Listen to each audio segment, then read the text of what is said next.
The $191 piece of fishing equipment you should never leave home without. Hey everybody, Joe Simons, like diamonds. And Luke Simons. We are back. Luke's a little bit under the weather, so excuse and pardon his French if he's doing a little cough with his little throat.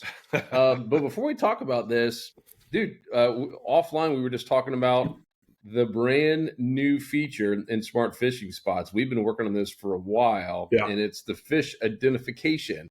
It's crazy. Luke even just tested it on the pictures of fish behind him. Show him what it is. Yeah, so it's within smart fishing spots, and there's a little button that I'll show you. So it's a little button at the top of the screen. It's a little camera. Just tap on that, and then take a picture of the fish or whatever fish you have. Obviously, it's made for real life. I'm just taking a picture of this painting, and then use photo and see what it's doing the calculation. But what it does is it, number one, identifies the species, and then number two, it'll give you the regulations of it. So I'm currently based on where you are. So it's geo. He's looking to see what state you're in, and actually knows where Luke is. Here it is. Yeah. So it just popped in snook, but I'm currently in Central Florida, and so the snook regulations differs from one side of the state to the other. But it actually did give. It actually gave both. So it gave the regulations for both. I thought it was actually gonna break the system, but the system won. So it gave both sides just in case. It gave the Atlantic regulations and the Gulf. Talks about hook and line only. Really cool. And then snook permit required to keep it. So it gives you. Basically, it's AI that looks at the actual laws per the state, and it's all based on the picture and the image, and then the spot that the picture was taken. All done automatic. It's pretty cool. Really cool. So no more having to ask, what fish is this? No more having to, do a Google, take a picture and then go to Google to find Google images. This literally does it for you in seconds. So you now know, can you keep this? Can you not keep it? And we're going to probably start adding some things like, let's just say it was a fish that might cause you some harm, like a catfish or something, or a leatherjack that, hey, don't, be careful handling this. And then if it is like a nice keeper, you can automatically add it to your catch log as an insider member. And if you don't know what that is, you need to be doing that. That's where it takes all of your fish pics, even old ones, and plots them on a map for you. It shows you that, hey, you've been catching a lot of redfish on the outgoing tide on October 20th, the new full moon or whatever. It can analyze all of your stuff where it's all private for you only. Luke and I have been using it for quite some time. We have some members who have thousands of pictures in there of all their catch logs. You can see it on a map. Once again, your eyes only. It is so stinking cool. And this will just cut one step out. Yeah, so here's the catch log where you upload a picture of your catch, and it actually will plot it on the map where you were. I'll just tap on that one, and then at any time you can actually see the fish you caught, and then it pulls in the tide and weather information during the catch. And now it'll automatically know the species. So we're going to have a filter where if you're going and you see it in all your spots, you can say, okay, let me just see the redfish that I caught on an incoming tide, and it'll filter down just those. Pretty stinking awesome. But that's not what we're here to talk about. That's not what we're here to talk about. We're here to talk about the $191 piece of equipment we'll never leave home without. And so Luke and I just got back from a pretty epic trip to that Venice, Louisiana area. We were there with Captain Mark Hollywood Johnson, who is a fishing guide now in Lamarada, but he'll spend 3 to 4 weeks every year in Venice. And so all three Florida anglers, we went down there with some travel rods, a little foreshadowing, and a couple Otis reels, another Daiwa reel, and basically just went pretty light tackle. I mean, for the most part, all 10-pound braid, with a couple rare exceptions when we went up to 20, but most all of it was 10. And we had an epic trip reeling in. I'm talking about 20+ pound fish, jacks, black drum, red drum. Look, I don't know if you have any pictures, but it was all done on this $191 travel rod. And the coolest part about this travel rod, many cool parts. One, it's a 4-in-1, but two, this case is big enough to hold 2 of them. So we were both able to have in just one carry-on case 2 rods that, you really could have 8 different ways to rig them up. So there's a 4-in-1 rod. If you don't know, we'll talk about that in a second. And we brought 2 reels in our carry-on bag, and boom, that was it. It was so simple. And these rods held up to some monster fish. That was one of the smaller ones that Luke caught on this travel rod in a 2500 series reel. Check out this jack. Let's see if we can get the image. But that jack was caught on this travel rod. It's a giant jack. Plus, plus I mean, these big look at the reds. size of that. That was a black drum caught on that travel rod, guys. That is what was that? That was 20. We weighed that one. I think it was 25 pounds, Yeah, 26 pounds, 26 on that one. 26 pounds on this travel rod on a 3000 size. That was a 3000 series reel with 10-pound braid. I was blown away. Even Mark was blown away. He's like, dude, why hasn't anyone come up with a rod like this before? We can do 4-1. So let's talk about the why this rod has become such a top seller and why everyone loves it. Yeah, I mean, it's really gives the versatility, right? When you go on vacation, like this was the perfect example. We were on vacation and we did some fishing out on the big water, like with that big jack, and a lot of the big bull reds was in big water. And big water, I'm talking about like we're going out offshore. It's like 10-ish feet deep, and it's all about these big reds and calling them in with popping corks. So you're out there just having heavy popping corks, half-ounce jig head, big old paddle tail underneath it, and just creating racket and attracting attention to come up and eat it. We did that both mornings, but then the evening, or sorry, that's just the evening, the afternoon, once the sun came up, we went back up into some of the ponds, and now we're sight fishing with small, little small paddle tails. We were throwing the mulligan on just a weighted hook. So we went from a half-ounce jig head and a 5-inch swim bait to like a super light finesse. And this rod allows you to do both because we have these attachments. Basically, every one comes with five items. I'll take that one out because that was my bonus. When it comes to 5 items, you get a base, then you get 2 midsections, and this is where it gets fun because one midsection is medium power and the other one is medium light, so that you can customize your rod for whatever type of fishing you're doing. And then also we get 2 tips, same thing. Right, we have one that is moderate fast and one that is fast. This controls the action. So now we can adjust our rod components to whatever type of fishing we're doing. Pretty stinking cool. Yeah. So with one travel rod, you could actually be going somewhere where one afternoon you're catching those big bull reds, or could be even going to catch a little small trout. You want something a little bit lighter.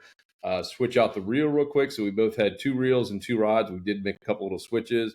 It was epic. I've always loved travel rods. Obviously, I bought this one myself. Luke and I buy the same stuff you Insiders members do with your 20% off or more. And by the way, that's how it gets to $191 if you are going to fishdrone.com, which is the only place you can buy this 4-in-1 called the Slam Stick travel rod. You will see it's priced a little bit higher, but Insider members save was $50 or something, Luke. You're on mute for some reason. Oh, he's got a coughing fit. But yeah, that's for members you get 20% off, and this is just for the introductory pricing, so it's going to go up really soon. And even once it goes up, it'll be a little bit over $200 for members. But even then, it's a steal. No other rod allows you to do this, and most other travel rods are only 7 feet long. And the fact that this has the extra 6 inches, it is noticeably better casting, and you get better leverage on the fish. And the fact that we were able to land those big fish with such light tackle, because I was using the Otis 2500, so I had just 2500 size reel for all mine and 10-pound braid, and it got the job done. Yeah, and it does make a difference. So I've been a fan and still obviously own my TFO travel rod, as Luke mentioned. It's 7 feet. There is a massive difference. When I just went out in the backyard in the lake to try casting on that 7 versus 7.6, it's amazing how much farther you can cast with that extra 6 inches. It really is a game changer. Once again, to the point, we've now showed this to multiple guides, and everyone's like, okay, I'm buying one. Like, that thing is crazy. And the fact that you can, take it on the airplane with you or throw it in the back of your car or truck. I mean, you can be on a motorcycle and just strap the thing around you. And this material, I don't know what it is. It's kind of standard, I guess, material a lot of travel rods are made of, but this thing is super thick, meaning material on the backside. But this is crazy thick. I mean, don't do this at home, kids, but you could run this over with a car, and I don't think this thing is going to break. I mean, this tube is like indestructible.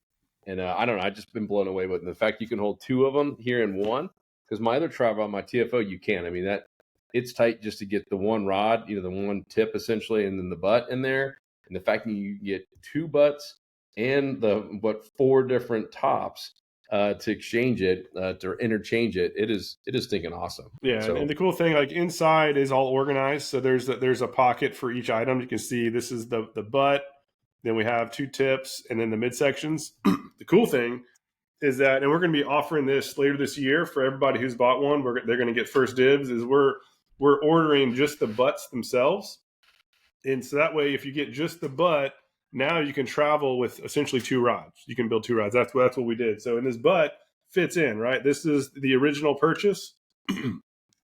The butt fits in there as well. So now I've got 2 rods all in one case. Pretty awesome. And everyone loves butts, right? I mean, we did a survey of our members, and they all said they wanted more butts. So here you go. Oh, Luke's going off film. I went inappropriate. Now Luke's just gone off film. He's completely shut his audio off. I feel bad for him. His whole family, his little daughter got it first, and his wife, and now Luke. And he still said, you know what? I'm going to give it my best shot. Give everything I got on this podcast, and he made it a full 10 minutes. But back to this trip. This was a trip normally, just a few years ago, because we've done this before with Hollywood. I think it's been 3 years we talked about it. We didn't have these travel rods, and we were either having to fly stuff, and you have to hope and pray it doesn't get broken in transit, like meaning full rods, or just count on the captain to have stuff. And there's nothing wrong with that. Obviously, captains have decent stuff. We have our own stuff, and if it kind of reminded me when Luke was showing the inside of this. It's kind of like a golf bag, right? How you have a golf bag that has certain sections based on what your clubs are.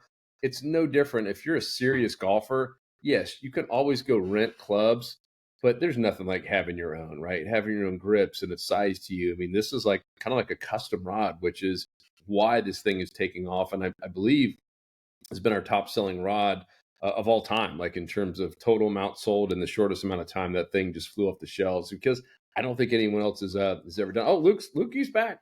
Lukey's back. I'm back. Yeah, sorry to get some water, but yeah, I heard you're saying and because the prior couple of times we've been to Louisiana, we couldn't bring rods because we never had the travel component, and I've always just been disappointed because I'm like a rod snob, like having a good rod, especially with lures, the rod is everything as we teach, and the best rods are usually a little bit more breakable. So most fishing guides don't use them. They use the rods that have a little bit less, I should say, a lot bit less feel. Broomsticks. Yeah, they're broomsticks, but also not so much like they're super tough, but they're very flimsy and they're designed to like never break, right? Because a lot of guides take out newbies, and most guides use live bait, so you don't have to have a nice rod. Like if you're throwing cut bait or live bait, the bait's doing the work, the rod isn't. But when you're throwing lures, everything changes. And so that was my most enjoyable trip that we've done out there, because now we're actually using good gear that we could cast way more accurate. Remember the prior couple times up in the ponds, especially when you're sight casting, out on the big water, it's luck of the draw. You're just creating noise. But when you see these fish in the ponds, if you don't put it on their nose, they're not going to eat it. And yes, they won't spook, but unlike Florida redfish will usually track kind of straight. These Louisiana ones, that they're kind of meandering around, and if you can't drop a lure right down in front of their face, they won't eat it. And this was by far, Joe actually was on fire, but this was by far our most accurate that we've ever been when we're out there sight fishing reds. And it wasn't a coincidence that this is the first time that we were using the top tier rods for that type of application. That was a noticeably different, right, Joe? Like, remember how frustrating it was last time? Even Captain, Hollywood, he's pulling us around. So a lot of times he's seeing these fish first because he's up on the pulling platform. He's like, all right, 11 o'clock. And I mean, he said by far, knock on wood, hopefully he has a better day, but he's like, that was the best day I've ever had. Like by far, like you guys literally caught more fish than the prior 10 days I've been there. And a lot of it was that casting, accurate casting and having the right equipment to get these things out of, I mean, you're in some crazy stuff. This if you don't know where Venice is, look it up. It's literally where the Mississippi meets the Gulf. Like it's at the bottom of nowhere. You fly into New Orleans and drive essentially 2 hours south. So you got fresh water, you got all kinds of crazy freshwater crustaceans and bait pumping out. You got the salt coming and mixing in. There's all kinds of stuff. And so you never know what you're getting into there. I mean, we saw some massive 5-6 foot gar. You catch a bass, and then the next thing you see is a complete. Let me pull up this redfish, like a crazy copper colored red because of the water there. Yeah, check this out. This is no filter. If you guys can you see? Oh, there it is. That's no filter on that. You can see what it looks like. It looks like freshwater, right? I mean, those are like freshwater lilies and stuff and cattails. I mean, the whole place is just bizarro. And so if you don't have the gear to be able to move them and not break your line, to get them out of some of that structure, it's really tough. And so, as I was saying, you were offline. I mean, Hollywood was like, all right, I'm getting one of these rods ASAP. This thing is amazing. Yeah, it's a game changer. And again, and I have some others. I won't name names, but just from other brands, even like big brands that make good stuff, and they're all 7 feet, which is fine. Like a 7 foot rod isn't bad, but when you're used to 7.6 and you go down to 7, I really can't stand it. Especially they usually have longer butts as well. So on this one, the butt is a little bit shorter. It's not like a super short butt, but it's a little bit shorter. So that 7.6 rod is compared to many other 7 or 7.6 rods is more casting like a 7.9 or so, but it is noticeably further, and it just has a huge advantage on both casting distance and on hook sets, on just having leverage with those fish. Because we were getting that some of this big black drum in like 2 feet of water, and just having the leverage to keep them away from the boat, away from the troll motor, away from when they're wrapping around the boat. Like there's some pretty gnarly battles, and that extra length, I think it's. I know 7 foot rods are most popular, and I just think that's a disservice to a lot of saltwater guys who are catching big fish, especially reds that are notorious for diving under the boat. If you don't have the ability to wrap that, to get that rod around the corners of the boat where there's a lot of rod breaking things like a trolling motor or the big motor, you're gonna struggle and break some rods. But that extra length it gives you the ability to get out of trouble when it happens, because it will. Hook into some big redfish, they will dive bomb last second under the boat, and if you're not ready, or if you don't have rod that's capable, it can get you in a compromised position, either break off or break a rod, or both. Neither are good. Yeah, like look at this this red here. So this is one that, I mean, that's a monster redfish. And that was one, so you can see the poling platform, or the pole is still there. Whoop, that sign, because that's when we were in a little bit deeper water. We weren't pulling back in those little ponds. And that was when I remember I had to go around that, because that pole was way up there, and so you have to go around that. That redfish had me going all around the boat on light tackle. It was bonkers. Yeah, for those listening, that's the push pole he's talking about. We were in an 18-foot skiff, and the push pole, I believe, was 23 or 25 feet, so it's sticking out a decent ways, and yeah, that is a giant liability when you're fighting a big fish that dives under the boat. Yep. But anyhow, a couple things. One, you need to get one of these rods. It's something that I've always been sold on travel rods. Now I'm just like, man, why take anything else? This thing handles better than and casts better. I mean, it's legitimately smooth. I think in the past you always kind of thought as your travel rod is, yeah, it's not as good, but it'll do. It's convenient, and dude, this thing is amazing. Like, I really do believe everyone should have one of these things, and especially if you're just going off on vacation, or you're even just going after work sometime, and you're in especially a car, a rental car or something, you don't have a big truck or a Suburban or Tahoe. Man, this is just so easy. It'll fit anywhere. It's just a couple feet, and boom, you can have it rigged up however the heck you want it, and put a reel on there in literally just seconds, as long as your reel's already been spooled and ready to go. It's just so sticky convenient. And Insider members, 20% off. It can pay for half your member, pay your whole membership if you buy two of them, like Luke and I did. So you put two of them in that one case. It's just amazing. And number two, go visit Venice, Louisiana. Call up Hollywood. He's only there for a little bit, but Journey South, we got to hang out with them. Just awesome people. Captain Mo and Captain Eric there. They do a fantastic job. We had dinner with them both nights while we're down there. Look them up, called Journey South Outfitters. Just a really cool place. And it's so weird. And we'll probably do a whole separate podcast on this. But in Louisiana, you would meet some of the locals and local captains, and they ask you, hey, how'd it go? And you show them those pictures I just showed you, and that was like 2 or 3 of 30 something fish we caught, big fish in 2 days. And like, oh man, I'm sorry. Like, sorry for what? Like, oh, it was a horrible day. I'm like, horrible. And they're like, well, you didn't bring home anything. And it's a different mindset there. And Captain Mo and Eric, I think, were some of the few that I've met, even though they're Louisiana locals and born and raised there.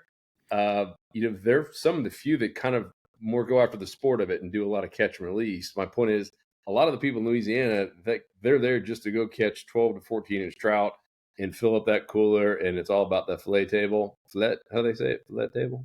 Filet. Fillet. Fillet, maybe, I can't remember. I think you're right. Fillet table. all about going to that fillet tail. Well, nothing wrong with that. Obviously, as long as you're playing by the rules, you're playing by the rules. But it was interesting as a Floridian who is, going there not to bring home stuff in a cooler, but to go have epic trips like that. I mean, to be able to sight cast a 26-pound black drum in 2 feet of water, a massive copper redfish, and land it on their nose and have it nail it like that. That's amazing. That's what we went for, and it was interesting that you didn't see many of the people out there, meaning the locals weren't out there fishing. Like we saw 0 boats when we were back in those ponds, 0, not one. Didn't hear anyone. It was just us. And I thought that part was very interesting, whereas a lot of locals were just sitting on points and kind of chumming up for trout. So anyhow, if you are into catching big fish like that, you can go, we posted it on social media here recently, and you can see, I think we put like 20 of the pictures on there, see some of the fish we caught. Man, go experience that. Mad props for Louisiana and Venice in particular. Really neat. And like Chandelier Islands, if you're familiar, like that's not that far over. Like where we were fishing at one point, we were only, I think it was 8 or 9 miles from the farthest side of Chandelier Islands. The rest of them you get there through, basically through Biloxi, Mississippi. But all that area is, man, it's just an incredible fishery. Yeah, and back to that travel rod too. So the pricing, it's currently in the introductory pricing. It's eventually going to be $269.99. That's like the official MSRP. Currently, it's at $239. Members get a discount, and $239, that's the lowest it's ever been. Members get $191, and as we get low on stock, which we're already pretty low on, it's going to start going up by $10, and it'll eventually get up to $269. So again, if you're somewhat interested, highly recommend just taking action, because the price is only going to go up until it gets up to $269.99. Ooh, so get them now. Fishstrong.com is the only place you can get these. Fishstrong.com. If you're a member, make sure you're logged in to get your discount. That kind of reminds me of that price going up every so often. What was that bar in Gainesville when you went to UF? Oh yeah, beat the clock. Beat the clock. Yeah, it would beat the clock. It started off like, was it a nickel or a dime? Quarter pitchers, yeah. Quarter pitchers, and went up a quarter every 30 minutes or something. So that place is trouble. Yeah. Wonder if it's still there. I doubt it. Okay. I doubt that's allowed anymore. Well, we're going to close this. We're going to go find out. We're going to go drive to Gainesville and find out. All right, guys. Hope this is helpful. If you've already bought a travel rod, make sure to give it a review. That helps us out. It helps other people out. Give it an honest review at fishstrong.com. If you haven't got one, go to fishstrong.com, get it. If you're not a member, no brainer. I mean, heck, even the buy one of these and an Otis reel, you've already paid for your membership. If you do nothing else, if you never log into the Smart Fishing Spots app, never get in the community, never watch any of the insider-only content, never take advantage of 20% off on everything, never take advantage of free slam shading every month, never take advantage of the tackle tester every month, the list goes on and on. Just for buying a couple items, you already pay for your membership. And that is our goal. We want it to be that obvious of a deal, which is why this club keeps growing. I think we're almost 65,000 members. We've had a massive increase this summer, I think, because of Smart Fishing Spots and some of these new tackle things that we've had and the discounts. So make sure to join.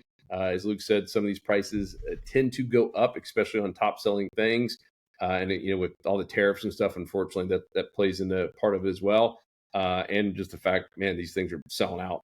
And we want to make sure that we have stuff in stock for you guys. So fishstrong.com for the tackle, and then saltstrong.com to join the club and or get in the community to post all your awesome picks. And make sure, as we started this podcast off, to check out the app. Make sure it's updated. If you're in the app store, if you're on the desktop, it's all already, but in the app, where that's really the main place you're going to be taking a picture of a fish, make sure you have the updated version of the app to have that fish identifier on there. Really, really cool. And let us know what you think about that. It's in the beta stage right now. So we want feedback on that as well. Anything else, Luke? You're gonna go that covers it. Nurse your throat there. All right. Well, guys, we appreciate you big time, and we will talk to you on the next episode. Peace.